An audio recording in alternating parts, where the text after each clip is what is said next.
Hi, everyone. Thank you so much for coming out. It's been, I think, 10 months since I went out, so I'm really, really happy to be here. I'm going to start with the bios of everyone. I'm going to start by introducing Shilpa. Shilpa Sharma has spent over 2 decades in the textile, craft, and lifestyle retail space. In 2010, she quit a full-time job to live her entrepreneurial dreams and co-founded Jaipur, an online retail portal for exquisite Indian handmade and high-end design craft products. She handed over the baton to a strategic partner and an able team in 2019, while she now devotes her time to nurture her two other ventures, Breakaway, an outcome of her passion for travel, and Mustard, a delectable blend of a shared love for fine food and exceptional experiences.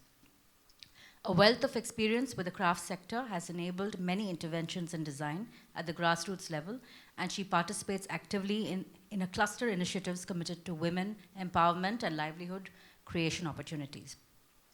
Before I go on to Ruchika and Ujjwal, I have to make a confession.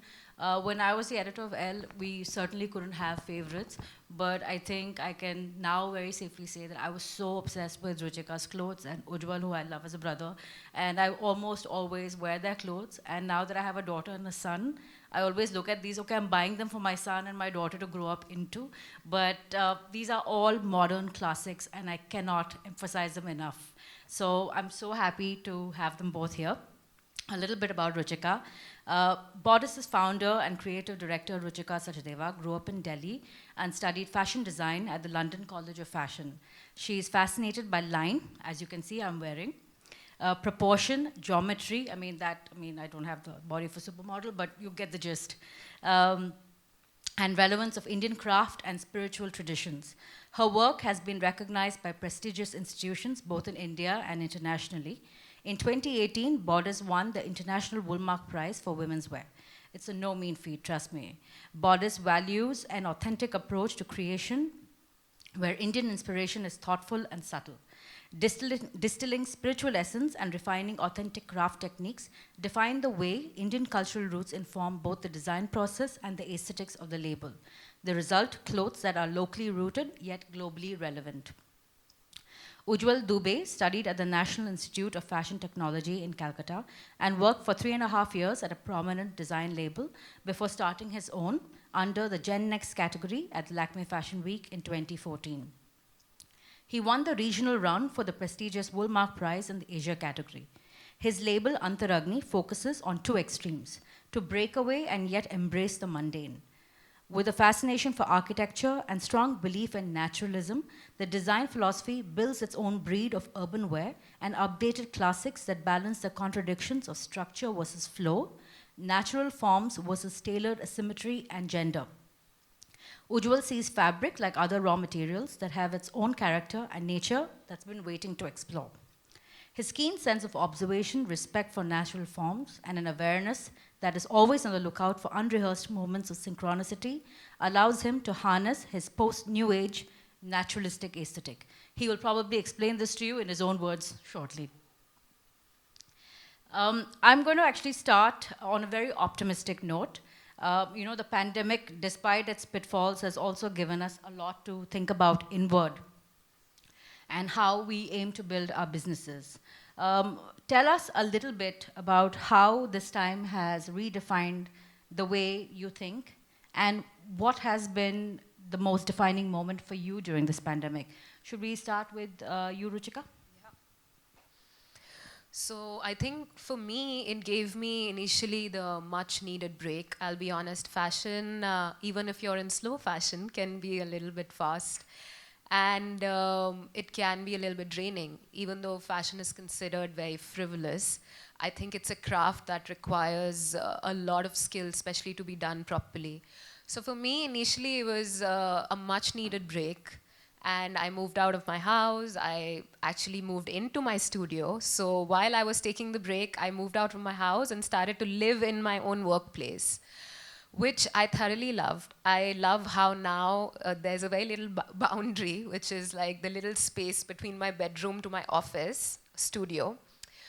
I think I took a little break and suddenly I realized the power of rest I don't know how much I'm motivating by saying this, but I'm being very honest. Like throughout social media, throughout popular culture, what's really promoted is hustle hard, work hard. And I think in the middle of all of that, we forget to have that balance and we forget to even question why we're working and what we're doing it all for.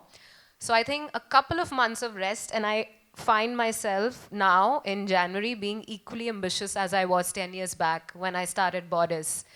And I thought that would happen by working more, by researching more, but actually what was needed was that little break. So we complete 10 years of Borders this year. We started in 2011. And yeah, we have a lot of things in the pipeline. We're thinking differently. We're thinking about the whole systems of fashion differently, which I think not just me, globally, world over, people are thinking. We're questioning the seasonality. Does the customer even care about autumn, winter, spring, summer, blah, blah, blah? So I think uh, having this opportunity to rethink traditional ways and looking at things from a completely new perspective is something we from all fields probably have discovered. Working digitally, is there a need to meet always in person? Can we save time by doing certain things differently? Is something that all of us have learned. And yeah, I think that's what happened for me. I just want to ask you one thing. Maybe you might want to share how you built your studio, because that Yeah. it's not like a traditional atelier. So Yeah. when you say that you moved into your Yeah, studio, yeah. it has a beautiful space. So Yeah. perhaps a little bit about Sure. the work and the space that you inhabit. Sure. I actually don't talk much about it, but I really should. Because it's in a green space and it's a rented farmhouse. And in the middle of it, on the ground, I built a studio, like a store, which has glass walls. It's all made out of natural material. So it's concrete, glass, bamboo. You can really feel like you're in touch with the nature, inside and out. And I think it was a very stupid thing to do, to build it in a rented place. But I guess we creatives do certain things for the love of it. Um, and we produce there, we sell there, we design there, I live there. So it's like my whole universe. And I guess it's hard to explain it in words. It's more of a visual language. Me being a designer, I think I build things visually, but it's very pared down, like my clothes, which are basically a reaction to what my life has been. Why are they so minimal? Because my whole life, at least in my head, for me, was a chaos. Being a woman in Delhi, in India, trying to maneuver things from the last generation to this generation. I think my clothes being so pared down, simple, fuss-free, solid colors, all a reaction of me wanting that solace or peace, the whole idea of spirituality and meditation. So I think that space embodies that. We have peacocks, we have two stray dogs, we have tons of tailors, we have me living there, we have mango trees, amla trees, we have the pattern master. We also get like interns from all over the world. So I think it's a little universe in itself, which I should talk about and promote more. Shilpa? So, firstly, I have to say thank you to Koram, thank you to Supriya, and thank you to Abha for inviting me to be part of this conversation.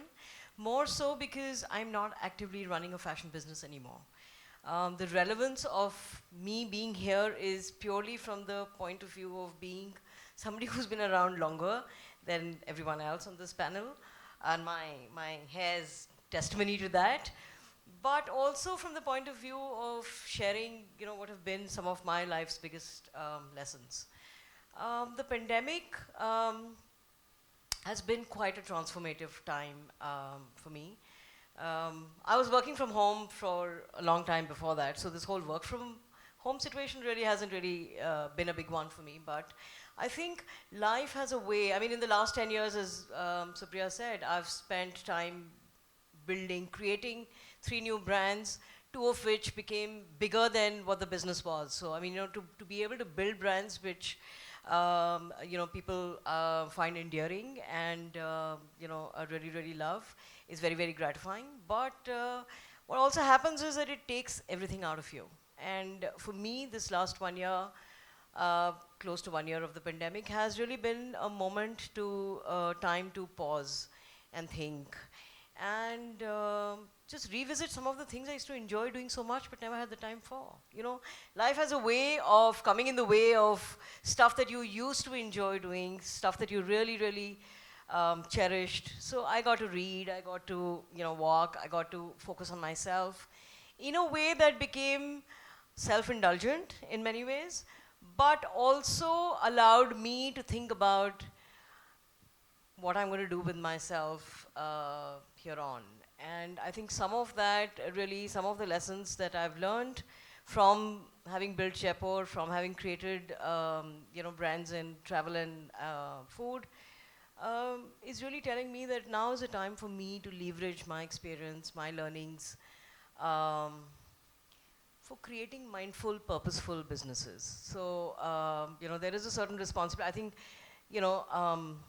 women in the spot that I'm in today also have a responsibility to pay it forward. Yeah.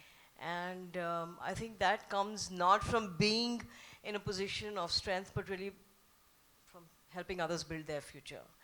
And a large part of my choices now are driven by enabling someone else to build a brand, someone else to build a future. And even more so when it's focused on, social impact. So that's really where I am at. Very well put. Ujjwal?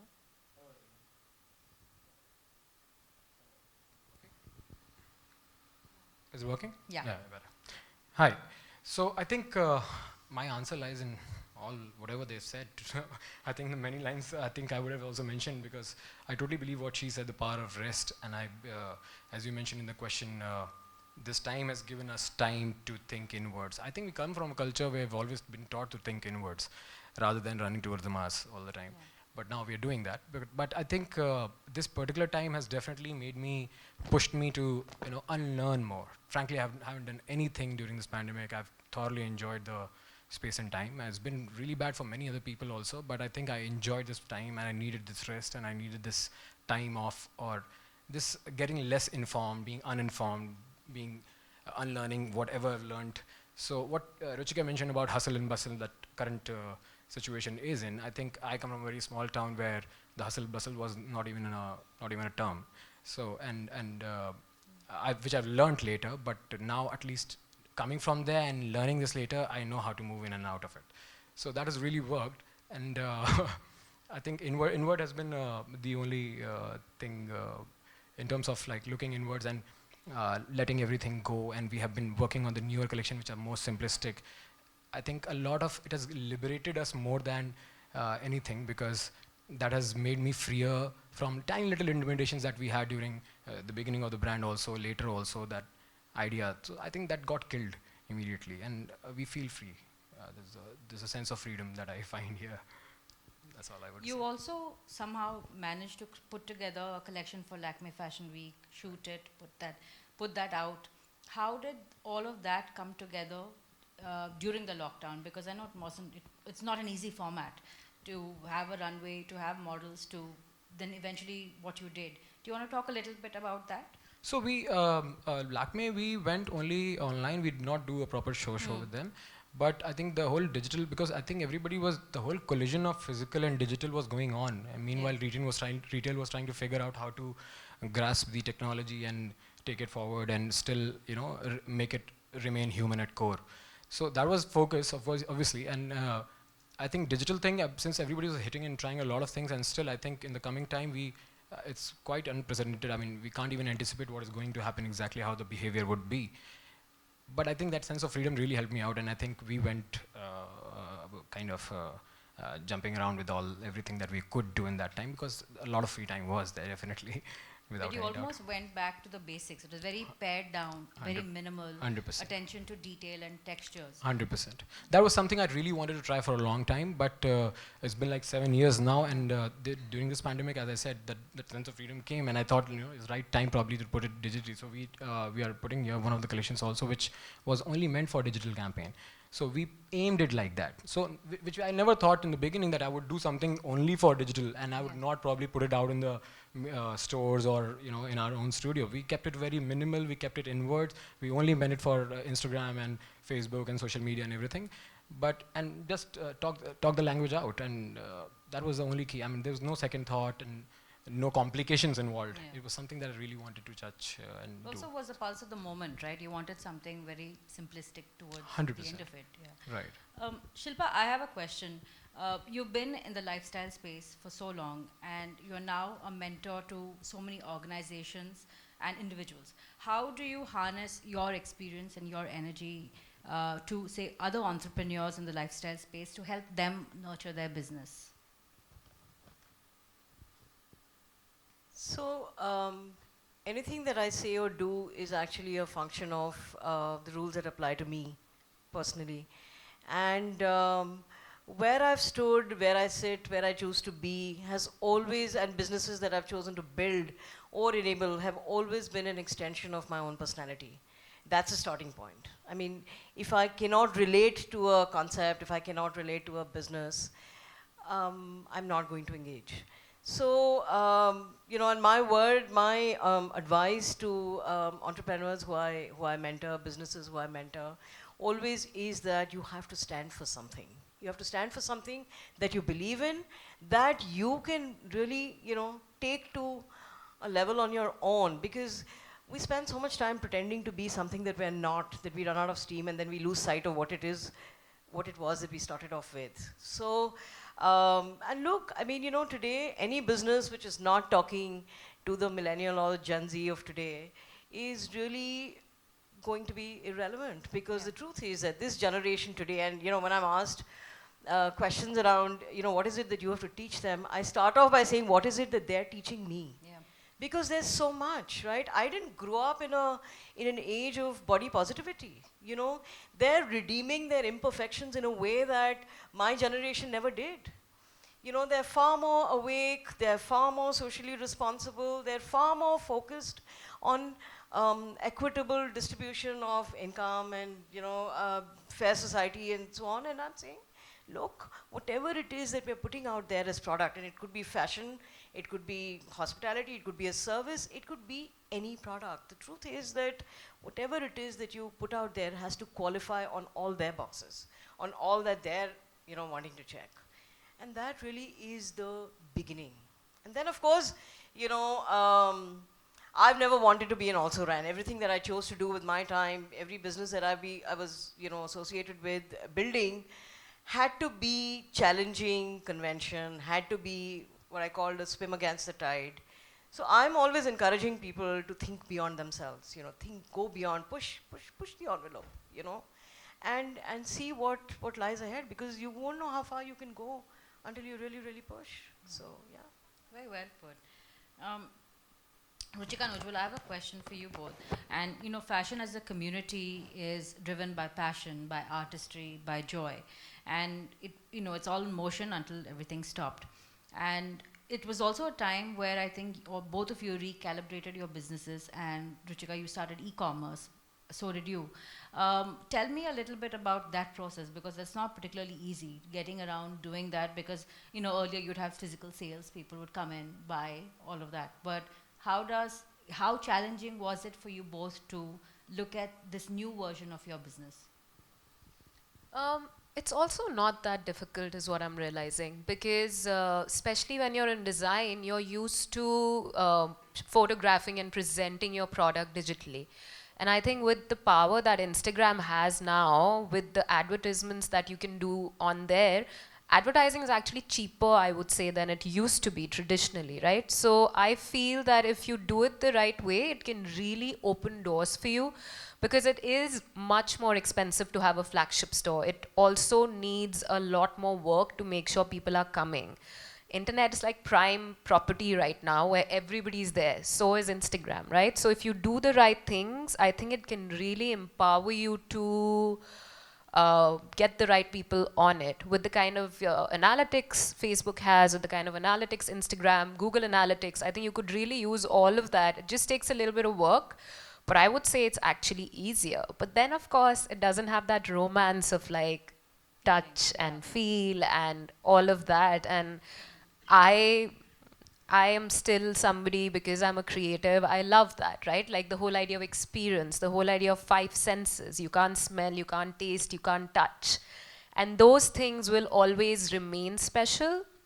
but from a very practical, commercial point of view of exposing your product to a wider audience where, geographies are not a problem, visa is not a problem. You can really, like, we get orders from God knows where, and I'm like, how does this person even know about my brand, and how are they even, but we get them all the time. So earlier that never used to happen. If I didn't have my e-commerce site or I didn't have Instagram, it just, wasn't possible.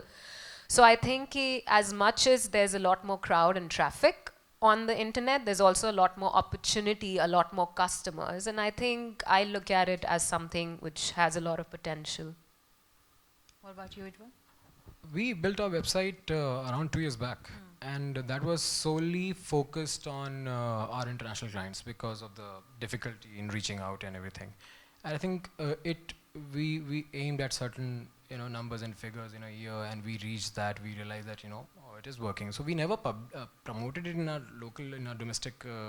In our country, basically, but we haven't. Now we are pushing it out. Now we are doing our sales also, and other things are happening. But that's digital has been very simplified for me. So whenever we at Antaragni also, whatever we do, I try and put in least input. When I say least input, doesn't mean that there is no hard work. Least input is efficient working. So we made the website in-house. We try to control it in-house. Basics. I try to do everything. Campaigns are shot by your friend as 100%. well. So, yeah. So I mean, it's the whole thing is very me and individually me, which expands to Antaragni. Yeah. And of course, it's an extension of who we are automatically. And so my original website I built in the beginning when I launched I built the second one also. This one e-com I built with whatever knowledge I had. I am not tech savvy at all, but still it works sometimes really surprising way because as Ruchika mentioned, we get to know about people from really random countries and random places which you never thought they would reach out to. But it's been really an amazing experience. However, social media, we are not very active, but this is something that we really, in the post-corona times, we have been trying to push our boundaries in that direction because I think we need to be more vocal. We are trying to be, and that's why I'm here. Listen to me. So, yeah. So I have something to add to this conversation. In my experience of the digital space, I think, and despite COVID and despite the fact that the economics of offline retail are very, very challenging, I think an omni-channel opportunity really is the way to go. And there's really no reason why people who can't afford their own stores cannot look at a collaborative space to be able to gently nudge people into moving online. I mean, online is great because it's a seamless aisle. You can showcase as much as you want. There is no geographical catchment that you're, hamstrung by. And yeah, I mean, I think, the mindset that I'm finding, increasingly finding the need to break is really that of looking at somebody else as an ally. People need to look at each other as 1 + 1 should make 11 and not just 2, because it's not competitive. You can be collaborative in a way that it works for everybody. Yeah. And I think that collaborative mindset is what's going to help businesses who are purely online or purely offline to really find a middle of the road kind of a strategy which will help everyone. So, I mean, I am always urging people to think about creative ways and means of being able to showcase something offline and not compromise on the touch feel experience that Ruchika talks about. There's also an opportunity to get to meet your customers face to face, which in the online space one misses hugely because everybody just becomes a transaction, becomes a basket, or a cart. So yeah, let's find a way to get, both to feed off each other, online and offline. So yeah. On that note, guys, there are clothes over here. In addition to the obvious practical challenges, the short-term changes have created a space to conceive purposeful, galvanizing change over the long term, and given us the sort of time to reinvent or possibly reimagine creative leaps forward. One, do you all agree? And are you also discovering a new value to what you do? I mean, did you think that, oh God, can you do this as well? And things that you never thought that you would possibly do, and you rediscovered that energy to, listen, hey, listen, this is the time I should do it. Do you ever feel that way? You want to start, Ujjwal? Yeah, I think, of course, I mean, we all feel. I think I will say it for all probably, because I think more or less all of us do feel like that.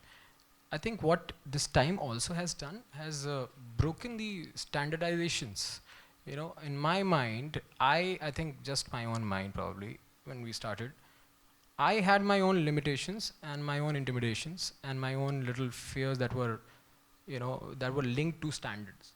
Like, for example, like when you do fashion shows, you have a set number of pieces that you have to show, that you have a collection which linked to a story or something else.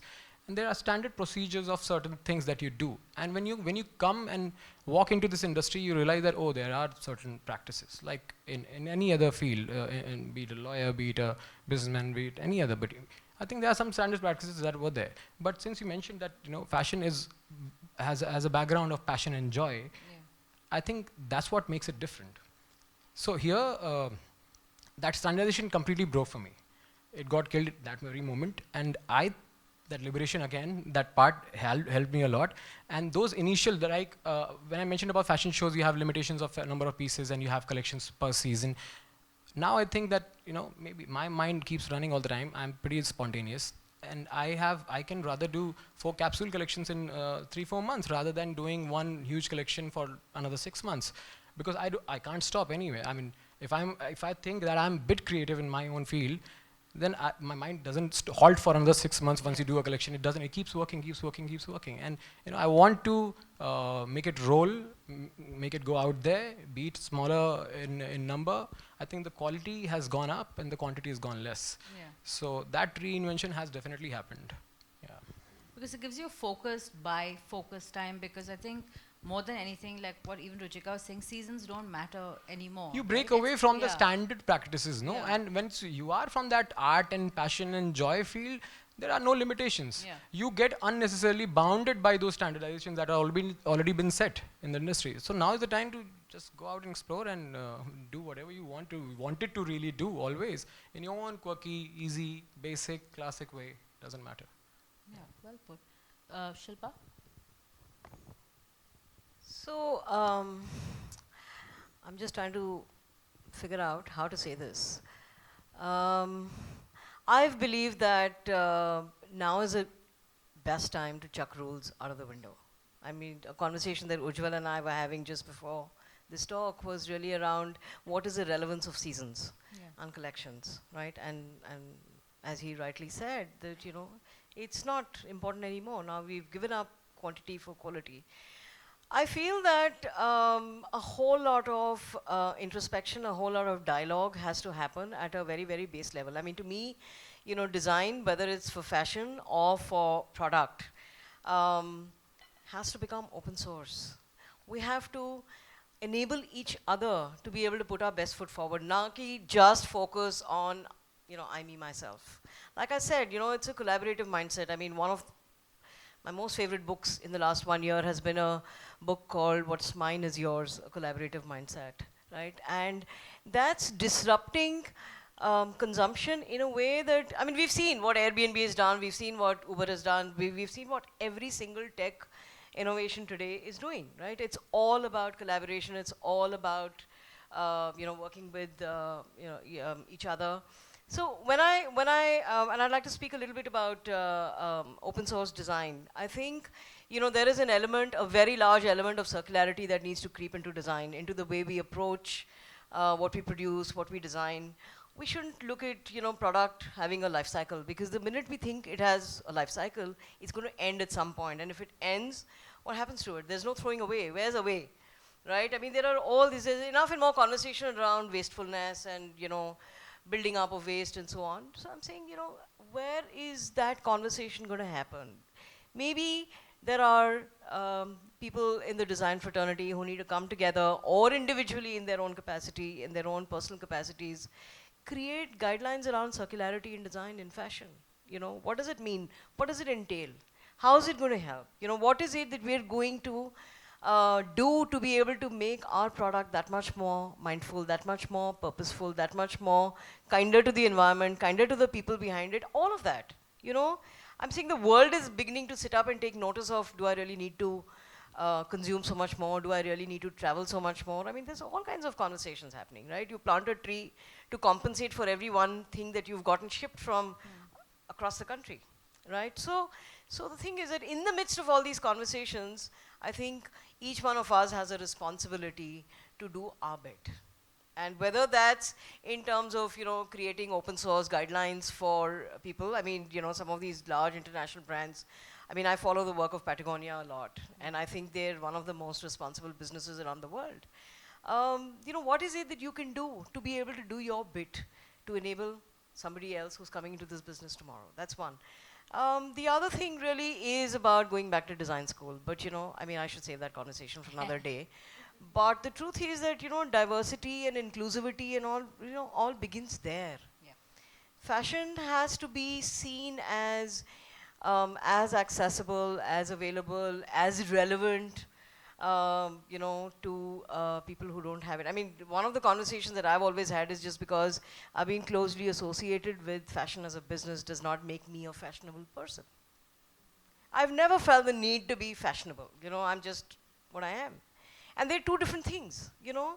You don't, I mean, people have said to me, oh, you know, you should really think about what you're going to wear. And I'm like, why? You know, if it makes me feel good about me being comfortable in what in my skin, I'm not, and you know, just because I ran a business in fashion doesn't necessarily mean I have to be fashionable myself. And these are the conversations that need to happen in design school, because look, the truth is they're only designing for a certain kind of person. So inclusivity and diversity is becoming part of the agenda in every sphere. I mean, you know, I advise some corporates on, you know, how to spend their money on impact, and I tell them that, you know, it has to move from CSR into R&D. It's not good being a CSR agenda anymore. It needs to become a way of life. So there are all these conversations that are happening, that need to happen, and just become a way of life. Yeah, I think they've pretty much covered everything. I don't know what else I can add to it, but I do want to say you're really fashionable. And from that way, it's like, how do you even define fashion, right? For me, can I be honest? In this generation, there have been times where I've actually looked up on like, why am I doing fashion? Like, how am I even adding to the society? Like, I have this love-hate relationship to being a fashion designer. Then I'm like, no, but I have so much gratitude. I've been able to create this. But actually, I think we need to look at fashion also slightly differently, because the biggest photographers of the world, you know, they are all taking inspiration from the street. And I don't just mean streets of Paris or streets of New York. I mean streets of, you know, even the Bhuj Mela or, you know, Varanasi. And I feel like there is a certain kind of inclusivity in that too. And I think, like you rightly mentioned, it goes back to the design school. And it's really just all about questioning norms. How can things be done differently? And I guess also, while you're in the process, not forgetting the aim, because I also feel like a lot of times we get on a journey, and then while we're on that journey, we're like looking around and really just like running that race, and we kind of tend to forget why we even started. So I think it's very important to not just stick to the old objective, maybe evolve the objectives as you go along, and then keep those in sight, keep those in mind.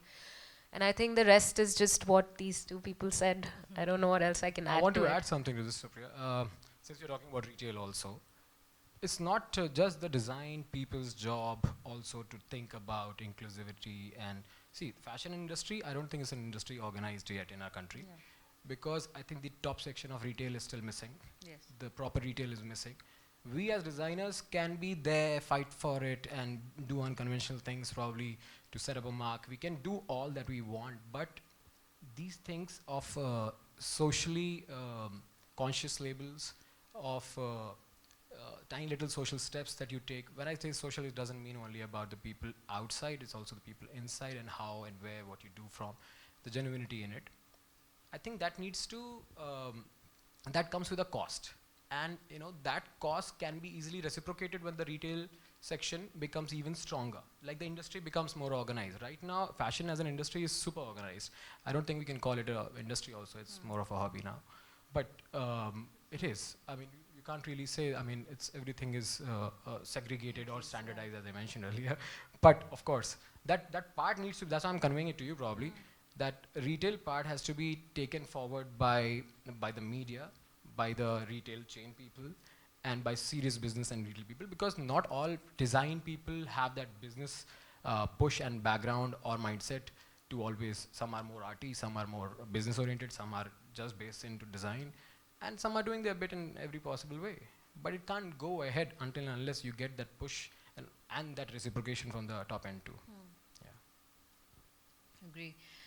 Do you also feel over time that, at least during this time, we live in a world where customers know what they don't want? And do you feel that your customers have changed over this time?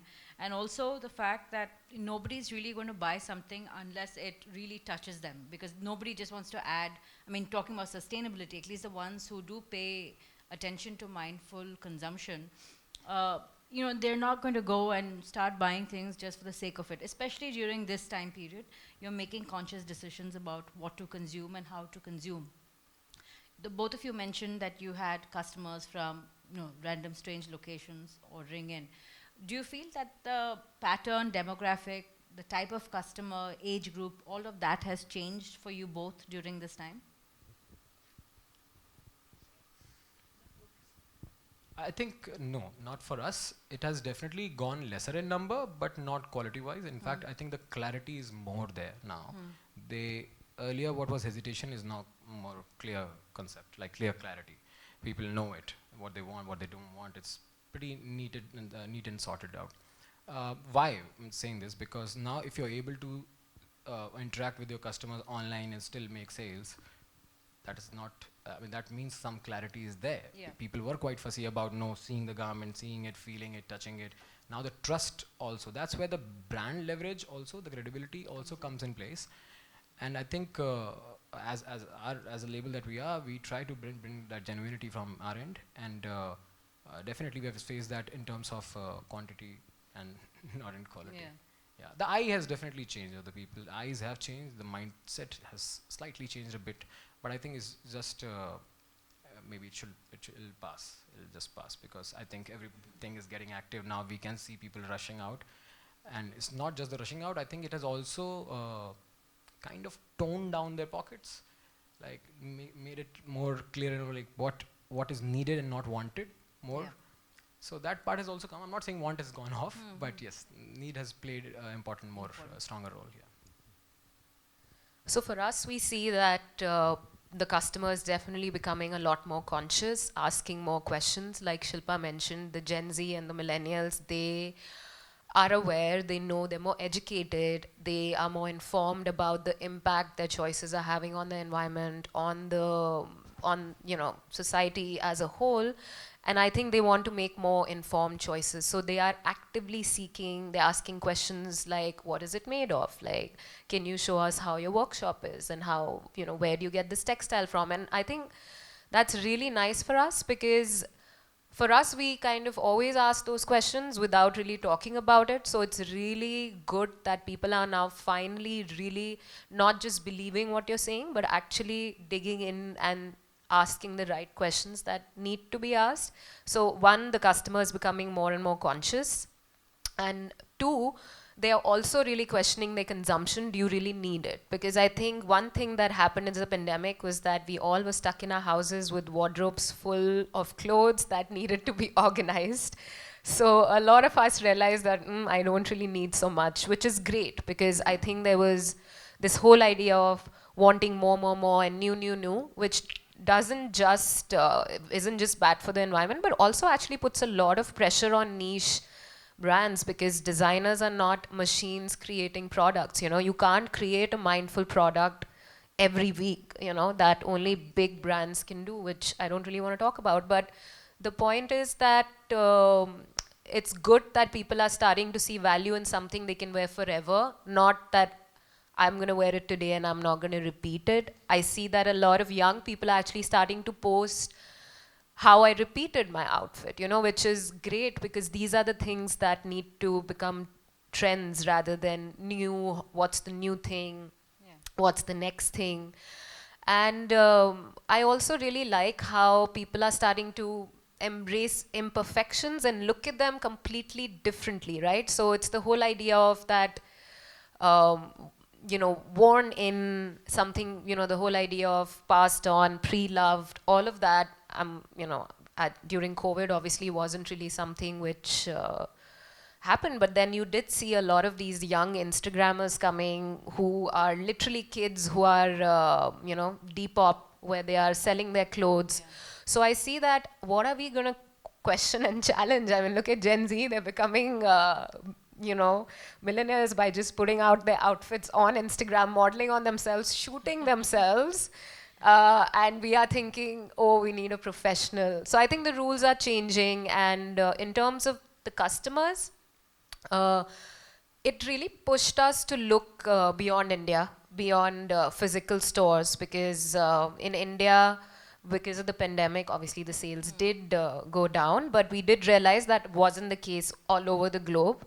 I have been building my e-commerce website for 5 years, and that's purely because I love the touch and feel, and I love the whole five senses, like I mentioned. But literally in 5 months, my e-commerce was up and running. I remember You're giving, like unleashing campaigns every week. Like, how are you shooting this? but that's just one campaign. But still, this crops. Yeah, that's what we do.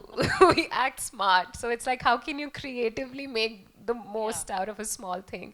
And I'm giving I you mean, a call. that's tough. Yeah. You remember I called you also? I was like, how do we promote it to the new generation now? So no, I think it pushed us to look beyond our safe set of customers and really reach out to a new set of customers, which in the longer run will be good when our old customers who were shopping in the stores, like multi-brand stores, and our own stores will come back, so we'll add to a bigger cachet of customers. So I think in the long run, it's been a good thing.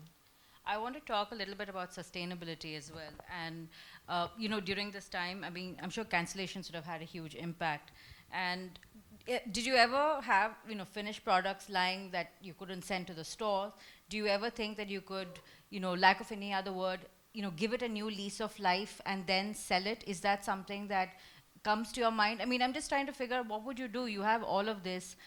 There was no courier service, no postal services. How do you effectively manage what you have, give it that lease of life without really losing out on the energy, time, money invested in creating that garment? Because, it all comes at a cost. You're maintaining a studio, you're paying your artisans, they've all gone back to the villages.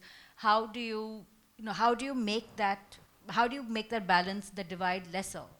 Is that something, and in many ways that is also sustainability, right? You're trying to ensure that there's limited wastage for all the time and effort that has gone into creating that garment. Is that something that you actively worked on while building your collections?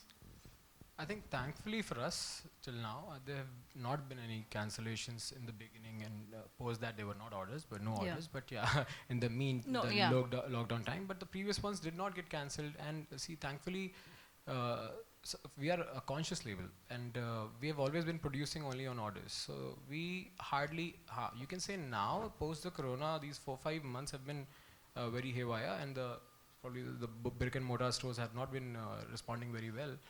So that's why we can say that we have some stocks coming back and stock going forward again. But the rotation, I think it's all about your own smart working. If you keep working on it smartly here and there, I think that restoration thing that we started, it's called Restored Love. We started a small little campaign from our side, offering our clients that if you have any damaged or weathered piece that you think that that needs a repair, or you want it for a particular occasion, we can do something for you guys. However, I mean, we not get any good response on that, because I don't think probably, and that was a good thing. I realized that probably nothing got damaged, which is a good thing. But here, being a conscious label, we never overproduced. We always were conscious. When I say conscious, it's about how our factory functions. So right from the source to the weaver, to the fiber guy, to the weaving guy, to the transporter, to everybody, their genuinity remains intact. Our step was to make sure that everybody was fit and fine in all the ways possible. We were ensuring everybody was having enough of so that they can run their household. That is something that I do to fuel my own motion. Conscience, yeah. Yeah. And when you talk about, I mean, I think I was getting confused with the previous question also. Yeah, sorry. I was constantly thinking about that. Yeah, so being sustainability is a big word. I would rather say we are conscious. And it comes at a huge cost also. And that's why I mentioned the previous, in the previous question what I mentioned. So the change has been there. I mean, there's not a big impact of losing something or kind of cancelling of orders or any sort of those things. But we have definitely been reusing, manipulating, doing new things on the old ones, taking the classic silhouettes, adding new things. Those kind of motion remain, and I think we have always done that. So that's You nothing started that something comes, in the middle as well to support the Karigars, right? Yes. So at we one started this point, yeah. non-profit organization during the pandemic. I was during the pandemic. Since we were seeing a lot of labor issues were going on and many things were going on around, and the place I live in, Noida, is a industrial area completely, and there was a huge commotion of people around, and we thought, we should do something. And I got in touch with this organization, and I got active with them, and I realized that more needs to be done, and that's when I started with a friend of mine, this non-profit organization called Together Ek Saath Collective Foundation, and where we work with women. So all the women household workers, also the people who got affected. Earlier when we started, we over a phone call and digitally, over our WhatsApp and video calls, we worked in 7 cities and 7 villages around random places, and coordinating everything, making payments, getting stuff done, giving them work, like making masks to do and stuff like those. So those are the activities that fuel me for my real work. So if I have to reach something, I don't focus on that, I focus around it and slowly, gradually get inside it. So meanwhile, by the time I reach it, I have enough content within me. So that really works. So I think that's the answer for the sustainable part that I think should be like, yeah. Fair enough. Shilpa? So sustainability to me means something that's mindful of and responsible to people and the planet. And one of the basic tenets of design, and I keep going back to design because that's the starting point, and therefore also applicable to clothing as much as to product. One of the basic tenets is really that of making sure that whatever it is that you're doing has longevity, Encourage customers to consume less but better quality. I think the role of styling, has really just changed because there's so much you can do to restyle clothes that you've had for a while. There's an opportunity, right? I mean, versatility in design in terms of the garments that you create, depending on where you want to wear them, what you want to do with them, is basic, simple things that people don't think about. And I do know that whilst customers know what they don't want more than what they want, the truth is that what better way than Instagram to give them ideas on how they can style that outfit differently, right? Yeah. I mean, that's a step towards becoming more sustainable. Mindful, yeah. Yeah. So I think just trying to build an element of versatility in the way you approach design is a huge step. And then of course becoming responsible about how you can use your, the waste that you generate. There is really nothing that's being wasted today that needs to be wasted today. Let's put it like that. And there's enough and more opportunity out there to actually create things out of waste. I mean, one of the basic tenets, and I'll give you an example from when I ran Jaipur. We did our own private label at Jaipur, and one of the important parts of the brief that we gave to designers when they were designing a line of clothing for us is that there will be one silhouette which will be the outcome of all your katrans that come out of this collection. And because it's a color-based collection, then it's a fairly color-coordinated bunch of katrans that you're dealing with and not that hodgepodge that you see otherwise. And that was just a zero-waste approach to design. And I'm saying that can become the underlying principle behind anything. And everybody, I think, has the opportunity to do things like these, simple things, I'm sure Ruchika's got plans. I'm sure, Ujjwal's got plans. I will chase them to the moon and back to figure out what it is that they're doing. But yeah, I mean, every little bit counts, right? So Um, I think first thing is education, understanding what you're even doing and how is it impacting the environment, the people. I think she beautifully put it. I was actually memorizing it in my head, being responsible towards it. But I think if you're a conscious person, and firstly, I think being a founder-run bootstrap company really helps, because with every little thing you waste, you don't just waste the material, you waste money. So you want to make sure that the labels are made out of Katran, the packaging is made out of Katran. We don't even make twirls and throw away. So we actually make samples that we sell out in our sample sale. So I think being frugal in that sense is a good thing for the environment, because you don't throw away anything.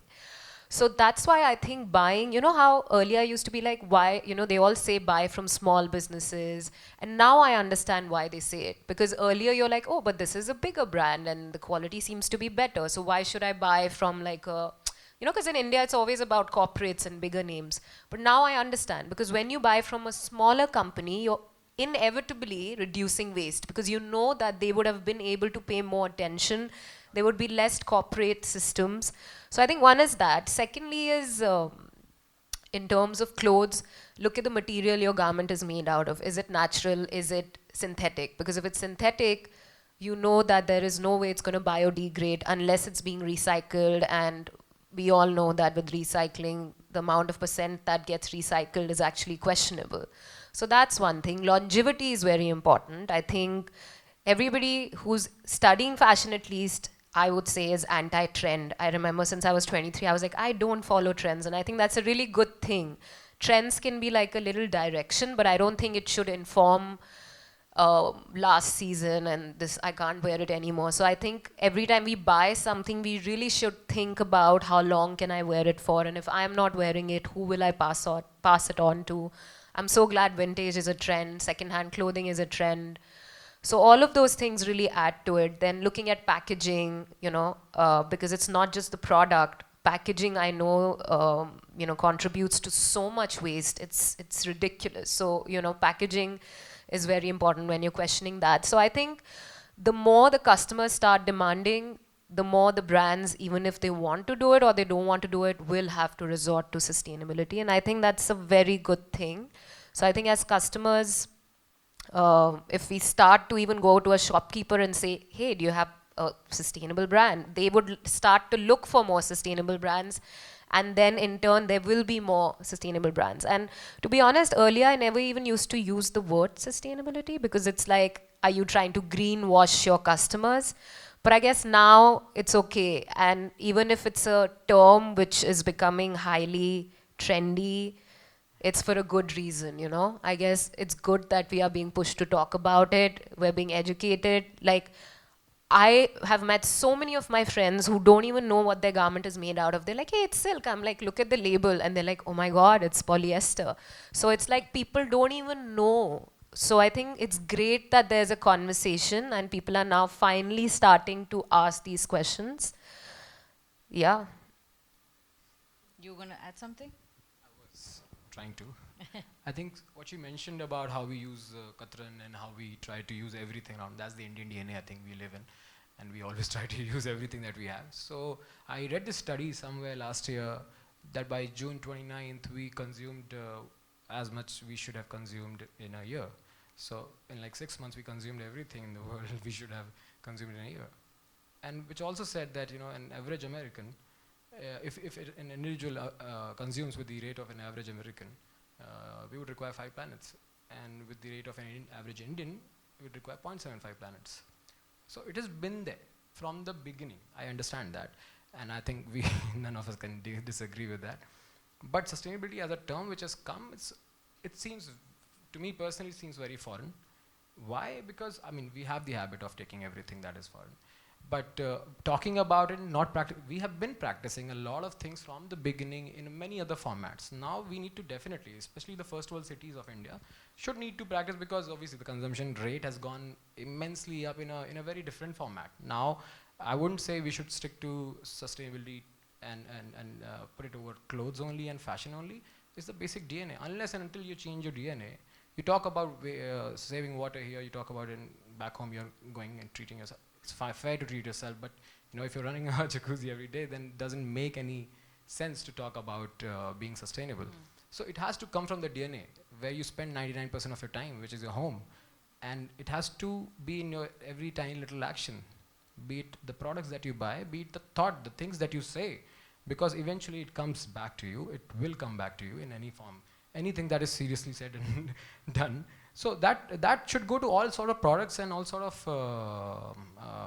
the way of living, lifestyle also. It's not restricted to clothing, and it can only reflect in clothing when you practice everywhere else. There's no point otherwise. So it has to be holistic. Yeah. Otherwise, insani fitrat hai, hum beh jate hain. My last question to all of you before I open it up to the audience: what are you most looking forward to now? Let's start with you. What am I looking forward to? Getting fitter, because I think in the in the pandemic I finally started to exercise, and I hope I started running. It's a brilliant thing, especially Nike running app. It's like it's a therapy session every 15 minutes you run. It's great.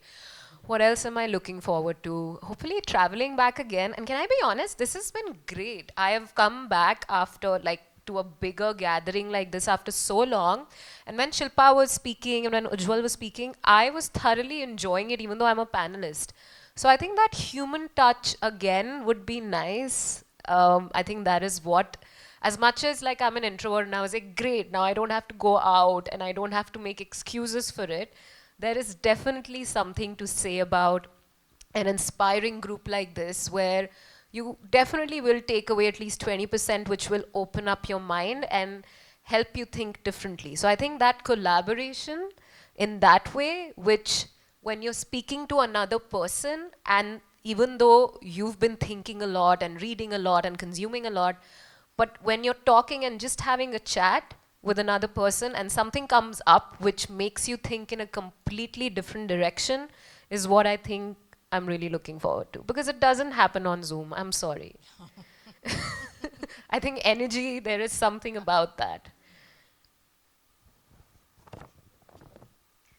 It's a very loaded question.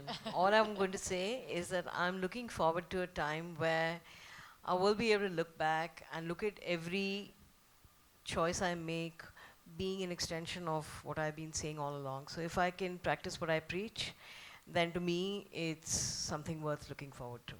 That's really it. Very well put. I think same thing for me also, I think. But Same. Same. No, I'm looking forward to some enhancement in my own mind. It's very important because I think this time has really blocked me a lot.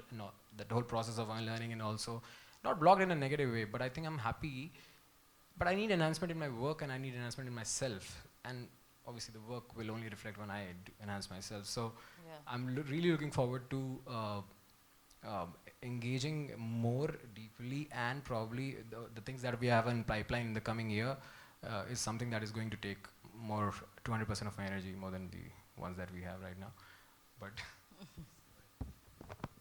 I'm looking at a more equal future for women in business, women entrepreneurs, women in every sphere of life. And I'm very, very happy to see, the role that women are beginning to play today. I'm a huge believer in the strength of the female voice. That's not to say that I'm part of a male bashing club at all, and I have to qualify that for the benefit of the men in this room. But it's just a great time to be, I think, a woman and a woman in business, because I think the future is very, very, gender equal, and we all look forward to that. Well put. Do we have questions from the audience? Yeah. We have a few entrepreneurs in the house as well. I think Jyotsna, Sumit, Malika is here as well. I think you have to think of a tough question. First of all, thank you so much for such a fashionable evening. When I say fashion, it's in the air. Someone who's been a part of it, someone who's seeing it from outside. So my question to all of you is, we've spoken about the trends and behaviors of the sellers and the buyers of the fashion. But during this period, how has the basic definition of fashion evolved, if at all it has? Asking me, then I will start. Uh, so for me personally, for our label also, so we fall into this fashion category because we do clothing, because our design as a product, it comes out as clothing. But that is not something that I restrict myself to. And as I mentioned initially, I think the definition has, for me, it's broken because a lot of standard practices have broken in my own mind. A lot of standardizations that were already set for the industry for like past 30, 40 years, since whenever we existed, has broken. And I think it has definitely been more open. When I say there's a sense of freedom that I can't really explain it to you. Because being into fashion, into clothing and kind of things that we are doing, we have realized the power of rest, as she said, and the power of subtlety and power of, we have been practicing subtle garments from the beginning. But I think now we believe in it more and we are kind of digging deeper into it. So there's no we never defined fashion as a term and we sat with the definition, we never did that. But I think it's all about consistently growing and let my spontaneous energy go out without any restriction of standards. So I've been focusing on that. Personally, there's not been many crucial or major changes. I think I've just it's just been liberating for me, simply, nothing else.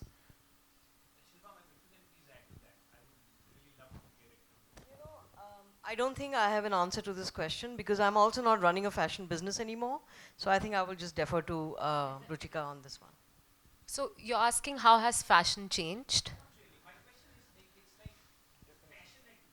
Yeah. Of course it has, because we couldn't show. Sure. Yeah. Yeah. Okay. According to my limited knowledge, what has happened in fashion is that because nobody could show physically, there's been a lot of mediums that have come out digitally. That's obviously one of the biggest things that happen. In terms of, I think also fashion has a lot of layers. There's fashion which is, luxury. Then there's fashion which gets trickled down to high street. Then there's fashion which is a completely different category of vintage and pre-loved and, the identity one. So I think a lot of change has happened in different ways. Commercially, digital obviously has pushed. I was having this conversation with my agents and I skipped a collection and I was like, so I skipped a collection hoping that the budgets would be lesser, and they were like, you'd be surprised. The online giants, they had to double their budgets because people were shopping so much online. So that also comes to show, yes, of course, consumerism is a problem, but I have to say that, like I previously also mentioned, I have a love-hate relationship with fashion, right? This whole idea of like, what am I doing? It's so frivolous. Then the power that I feel when I maybe just even put on a good dress, or, I do a little bit of makeup, because fashion goes beyond just clothes, the whole idea of identity and what am I trying to say through my garment by having a collar or by wearing a big oversized shirt. I'm trying to make a subtle statement by little things. And I think that power of fashion, when we were all sitting in the house, we kind of again realized and rediscovered. Because beyond all the whole, trends and market and commercializing and all of that, there's a lot of empowerment that I feel like women also feel when they wear something which gives them a certain armor, which goes much more beyond looking good. It goes into the whole business of fashion also, the thing that she was talking about, women empowerment. So I feel like fashion has a lot of different roles to play, and it's evolved more from the point of view of people rediscovering the power it had, I think. I don't know if you got the answer of what you asked, because there is no definite answer to this also. There has been evolution because of the mediums associated with the fashion industry. Mediums, I'm talking about digital. The new marketing ways have evolved. There have been, as she mentioned, there are multiple layers how we present it. I think it has also gone quicker. People who were earlier not so, people who always wanted to get into that section of being sustainable, being conscious and all that, have probably acted upon it. People have taken it seriously. Now they don't fake it, they make it. They want to do it really, and they want to be more genuine. Now everybody who's getting and probably embarking upon this fashion industry, I think they are definitely taking one thing in mind, which is being very conscious, very responsible label, very sustainable label. So that is a very great push for the planet, for us, for industry. However, I think a major definition will come only when other sets of the industry also gets properly set, which is not yet. I'm sorry, I'm repeating that, but you have to listen. Thank you so much for this lovely talk. So I have a question and then there's a follow-up question, okay? Is it safe to say that clothing industry, the fashion industry is saturated at this point? Do you think it is? And if it is, we as young entrepreneurs, you know, what's the best and a long-lasting way to maneuver through this saturated industry currently, while being sustainable at the same time? Sorry, I'm answering every question. Why? Okay. Ruchika, you can start if you want. I think it is saturated, and I don't think there's any way out of it. I have a very no, I'm serious. I think it is very saturated, and the only way out of it is to, I think Find better I think wins. Shilpa, you could actually say something. I think sustainability, the conscious behavior, the whole consumerism cycle, the circularity. I think those are the. But when it comes to design, when it comes to product development, I really don't think we're doing anything new. We are doing it differently, yes, and I think the only other way that we could really make an impact is by impacting it in a social or an environmental way, is what I think. I think the answer to your question lies in the last 1 hour of conversations that have happened here. So actually, to my mind, this question shouldn't have even come up, because there's so much that we've talked about in terms of what is required, what we need to do. So basically what she means, I think what you're trying to say is saturation has happened, but it requires better vents. I think saturation has happened because we haven't probably spread out properly. So we are limited to very few cities also. We are limited to very few social media only, a few platforms only. I think we need better vents. Again, coming back to the Correct, the channels. same the yeah, so no, various there are multiple avenues that- levels to it. No? You become a designer. You design, you set up a house, you produce, you manufacture, you do everything. Then there are retail chains, there are publications, there are media. There's a holistic development. Fashion is not, designer cannot do anything alone. What he can do is just believe in it himself and make his label run properly and in the way that he always wanted to. So the belief is more important. We are more of believers than designers, rather, to be honest. I'm a mom of 2 young kids. I lived in track pants, whatever, boxers, all of those things all this time. And I think, yeah, okay, the market can be saturated, but your greed never really goes for good clothes. And for me, I thought at some point I'd never be greedy for bags, I'd never be greedy for clothes. You have too much. It's the problem of plenty. But eventually now I'm back to looking at their Instagram to see I have the same dress, but I want it in another color. So I don't really agree that it's saturated, because when the greed comes back, nothing is saturated. That's what fuels them to do what they do, even if it's a variation of what they have done. Oh yeah, it's a color, it's another stripe. I justify things to myself to want to buy it. So as long as that greed is there, that's what fuels the economy to produce bags, shoes, sunglasses, clothes. And Saturation will go away if we have bags like you. So it'll be easy. so I just feel that it's subjective to how you to look at it from that sort of lens. And I mean, at some point, all of us are tired. That's why we're here dressed up to come out, and the fact is that yes, there are clothes over here that you'll see time and again, but you will never get tired of seeing it. So I don't really agree with the fact that saturated. Yeah. That was actually my question, like as entrepreneurs, how do we sort of just push our way through this? I think it's the messaging. You just have to Yeah. keep putting it out. It's the same way that they treat Instagram. yeah, it's You personal just perception, keep pushing out that imagery till it stays in your head. Relevance Yeah. and context. Yeah, and all that. context. Yeah. That's what I think. One thing that is Yeah, not it's self-love. It's like saturated when till you now put on is your campaigns, genuinity. I see it. No, That will always remain unsaturated. Follow that. And stick to it. I think you will glide through easily. There's no Correct. issue. Customers you. versus business owners. Yes, that's why I made it clear as young entrepreneurs. Thank you so much. Do you think we have time to take one? I think we've actually gone quite. We can always continue the conversation outside. Yeah. Yeah. So Priya, I'll let you wind up, but closing comments, but I wanted to say a big thank you. I think we can all give them a big round of applause for, yeah. I think a conversation that spanned a whole lot of touch points that appeal to everyone, whether they are from the fashion industry or not. And also you each brought a very unique perspective, and it was great to hear you speak today.